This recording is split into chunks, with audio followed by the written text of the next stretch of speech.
overall performance, either from the White House or the campaign. You know what? I think we should switch over to Fox MJ, News and thank see you. what the CNN contrast Chris is. Holmes has some new reporting from the Trump camp. What are you you saying? MSNBC, Fox News, go ahead. I would like to switch over to I Fox can News. definitely Yeah, turn a to lot of what MJ Anderson. has Well, I would saying like to see what the because of contrast that. is It's no on surprise that Donald commentary. Trump's team is currently celebrating. Go to that the same outcome of window the that the debate. CNN's on. I got it.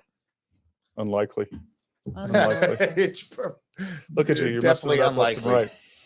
That's the same one we were looking at. Yeah, that's the same one, Jason. You're screwing this up. Jay, what are It's we like- doing it's here? like- Sean, if it's you like need to get Biden out of here. operating our What are you talking PC. about? I'm gonna Holy be late crap. for my tea time if it takes much longer. Oh, I got this. Worth it. Stop. You gotta. You're gonna I'm spend not. time with I'm not us. arguing. You're I'm gonna not have a just 6 saying. handicap tomorrow, buddy. Jay's freaking Yeah, clicking I'm on ability this. You got to be His- a 6 handicap tomorrow. is FFF. If Biden could be a 6 handicap, All Chris right, here we Strauss go. can Let's definitely. see what's I know. happening I'll over here. pull up Earlier, my Sean, 18 is the thing birdies that I out and think tell you what scares, handicap I am. every American is that, Putin was watching this. China was watching. I mean, China, what they're doing in the Philippines last week and what they may They do saw now that. when they see that kind of weakness on our stage, it is, as Vivek says, it is frightening. It's kind of chilling because we were Oh, told Sean last Hannity. week, weren't we, that, these are great fake videos. Ramaswamy. As if attacking the work that I do every Exactly. night. It because says first we debate. did not edit. So This is leave unedited. the door This open. was real-time tape. Barack Obama did go over, grab his hand, put his arm around him, and walk him off the stage. We did see him walk away at the G7. These are real moments where he has, call it whatever you, brain lapses, whatever you want to call it. And, for the biggest period of time, we're 130 days out of this election, the media mob in this room lied to the American people. The Democratic Party lied to the American people, and they've been trying to hide this for the entire time. Now, all of a sudden, they're in a panic because they see Donald Trump had a great night and that their candidate did not. And now, maybe we made a mistake. They could. Sorry. No, I think you're right, David. Everybody with eyes to see saw this. Joe Biden also lied to the American people back 4 years ago in the 2020 debate. And if you're CNN and you're hosting this, the one question they should have asked is, why did you look into the 100%. camera 4 years ago and lie to the American public about Hunter Biden's laptop? He lied about the laptop. The 51 people were organized by Wink and Tony Blinken. They did it to basically influence an election. Polls show that it had an effect on the outcome of that election. UFOs, we're here for you, He bro. also lied about never speaking to his son or brother or anybody. His own son says he's the big guy. His own son says that he gave half his income to his pops and paid his Paul is home right. repair bills. So you're 68 absolutely right. handicap If you look is at the correct. polling of independents after the 2020 election, many of them said they would have changed their vote had they known about the Hunter Biden laptop. But I'm worried this time around, Sean, we would be at risk of seeing that on steroids. Because imagine this scenario. Imagine a scenario where Biden won narrowly after he goes on that stage and calls Trump a convicted felon, which is the stated strategy of the Democrats right now. Absolutely. And the Supreme Court overturns the conviction Jay, in New throw York, which I Maker B's expect is going to comments. happen. What is that Talking going about to do the to the future Democratic of the actual bylaws. health of democracy in this country? And I think President Trump's best moments tonight were when he Swap really them out came without a through the question to camera ask and at the convention, authentically so- landed things that were just true. Yeah, no, they've been The fact talking that about he doesn't that. have to be doing this. I thought his Oh, admission of that, interesting. the fact that I would Yeah. not be running for president if you had done a good job, that I was rooting for Well, you to this do a is good also one of the job. By the way, earliest wasn't that a debates, pretty maybe good the moment? earliest It was debate they ever beautiful. had, I thought and it this I was thought it was the best moment. The this combination of is that, what a lot of people were saying. They want an Oh, earlier debate especially when he prior got to them the out of the childhood. convention He so said, "Let's that not they be can childish actually have anymore." time to swap them out if they need to. part where And Trump looked I through the think camera that and said, I strategy don't want to paid be off. doing this. I wanted you to be a good president. The contrast between that and I think Biden's inherent absence of presence, that I think will bring a lot of independent voters overnight. Let me ask you both. If you're asked, and this is a quick exit question, if you're asked, would you accept the VP spot? I think anybody has duty to this country to say yes, and I think President Trump. I would say no, but go ahead. By the way, not that there's ever a chance in hell. I could not vet as well as you. Go ahead. There's a lot of great choices. And tonight, that's an interesting question. Tonight's all about Donald Trump, his fantastic performance. You look around this arena tonight, there's buffering. Old Starlink. Good job, Jay. You ruined it for everybody. Yeah, get off the Wi-Fi, Jay. Call Elon, Jason. Going back. Dodged the last I time. think You ducked the last real time. VP question is Joe Biden's VP pick 4 years ago. I That's think the it's got to question be that who everybody Donald should be Trump's most comfortable with. I think I that's think it's going to be Tim Thank you Scott. both. I'm calling All right, it we'll now. come back. We're just getting started. Governor Ron DeSantis. I think it might be If JD Nikki Vance. Haley didn't go I'm so thinking crazy JD Vance. against him. I think I JD think it would've Vance been would be a Nikki better Haley. candidate. All right. Well, all right, folks. I think we're going to call tonight. Listen, we appreciate everybody tuning in. It was a lot of fun watching this with you guys. Felt like, we were just at some place watching it like friends. I think, yeah, we'll definitely do some more of these in the future. This was, yeah, it was cool. What'd you think, Chris? I enjoyed the shit out of it. I hated you were sitting next to me. Yeah, well, good. You saw it worse. I took a shower before I got here. Oh, Jay, my bestie for Rusty. Faux shizzle.